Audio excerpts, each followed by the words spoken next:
What's up, everyone? And let's get to our main story of the day.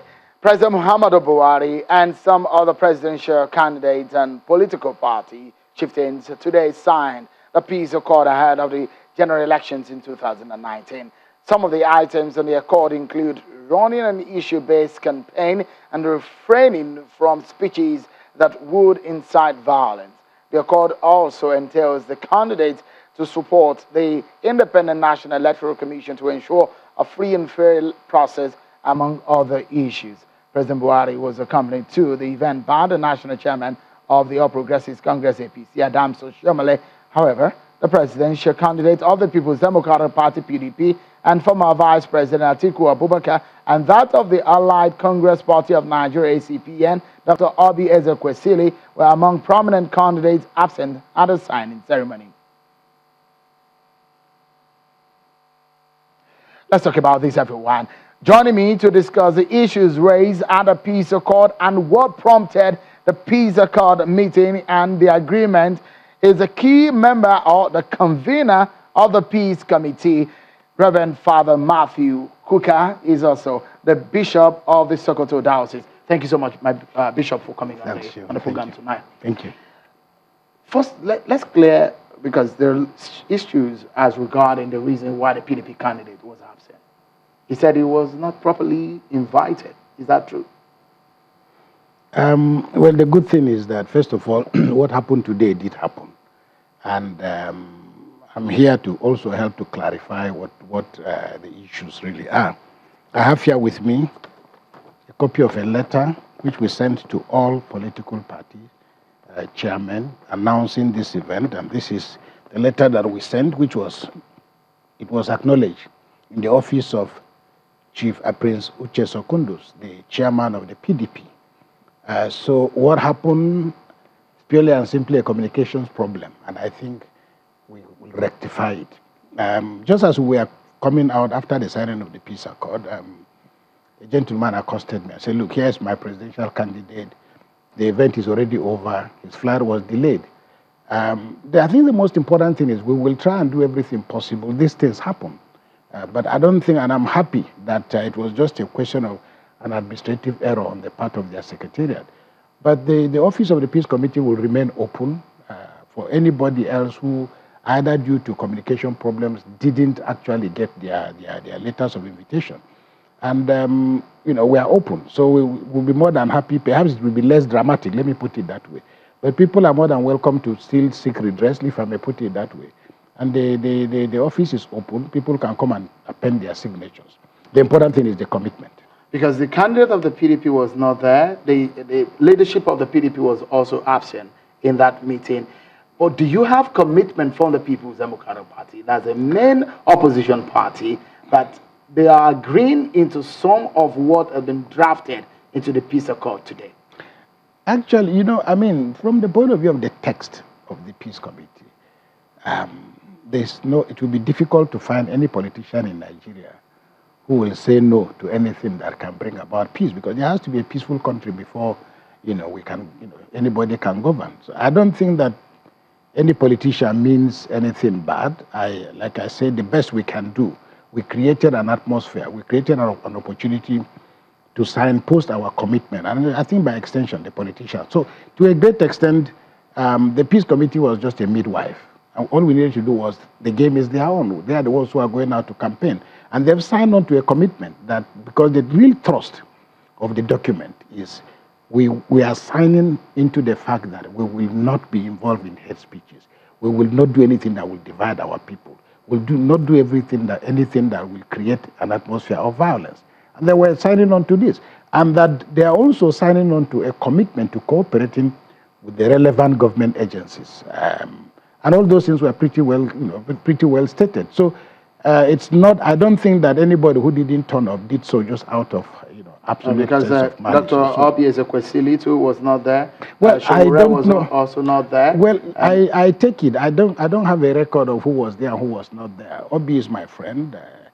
One of the aides of Alhaji Atiku Abubakar got in touch with me and said to me, he said, Bishop, what happened? We were not rightfully, we weren't at this event. We weren't fully communicated. So, and I took that therefore as a show of interest and commitment. And I think I will try and see anybody that I can get to find out what exactly happened. But I think the only thing we can say is that at least we registered more than 90% attendance. That is one. The second thing is that the door is still open. Nobody communicated to us to say that they would not be able to make it. Nobody called in sick. But notwithstanding that, I guess people had political commitments. And I think in fairness to them, we didn't have much time in between, serving the notices and getting people in. But like I said, the signature pages are there. Bishop Kukah, and let's be frank with ourselves. You're talking to millions of Nigerians who are watching right now. Some of those who lost their family members and their loved ones in the post-2011 elections, and some of the issues that happened, and some of the core members killed some part of the country in 2015. From what you got after the peace accord meeting and the 2015 election, did it work? Well, in the final analysis, you have a game. You've got all the rules. You've got referees. But in the final analysis, what happens, it depends on how people want to play the game. I mean, when Mike Tyson went into the ring with was it Michael Douglas? I forget who it was. The referee didn't calculate into the fact that Mike Tyson will bite off somebody's ear. It hasn't happened in boxing. Holyfield? No, Mike Tyson. No, the one who... Yes, so it wasn't factored in. The game had to, the tournament had to be stopped. So what I'm saying is, it is players who are the ones who are going to play the game.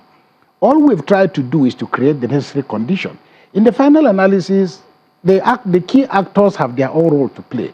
But very often, I don't think that you will find a situation in Nigeria where any politician deliberately tells his people to go and do X, Y, Z. If you study power in many parts of Africa, the commissioner of police might say, go and arrest Shehu or go and arrest Matthew. The person he sent to come and arrest will probably has a grouse against you or against me. The first thing he does is to slap, to slap you before he begins the process of arresting you. Did the person who sent him order him to do that?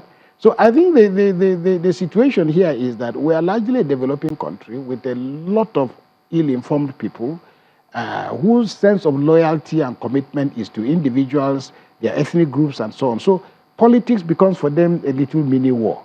And I think, in fairness to the Nigerian people and the Nigerian situation, there's been, a bit of improvement. Really, from 2015 to 2019? I think so. I think if you speak to INEC and you listen to INEC, they've done quite a lot, to deal with certain things. I sat with Justice Uwais on the Electoral Reform Committee. But all I'm saying is that you can lay down the ground rules, how people play the game and how the spectators act. That is really what is important. It's outside the control of even the agencies themselves. Bishop, tell us, and perhaps a very good place to anchor on this matter with you is on the issue of what will be done or what would be the intervention of the Peace Committee should any of those who signed to this agreement renege or go back on their words. They've signed that they will be peaceful, and most important thing is the safety of the lives of Nigerians and keeping Nigeria together. What will the committee do? Should any one of them go back? That question came up from people, and it's a legitimate question. But it also speaks to the way Nigerians see things. Luckily for me, I've served in a few committees. A government sets up a committee, and Nigerians think it will solve their problems or take their problems away. Every committee is literally scapegoated. So people think, everything. Even INEC is still dealing with the problems that it doesn't have the power to be involved in arresting people here and there.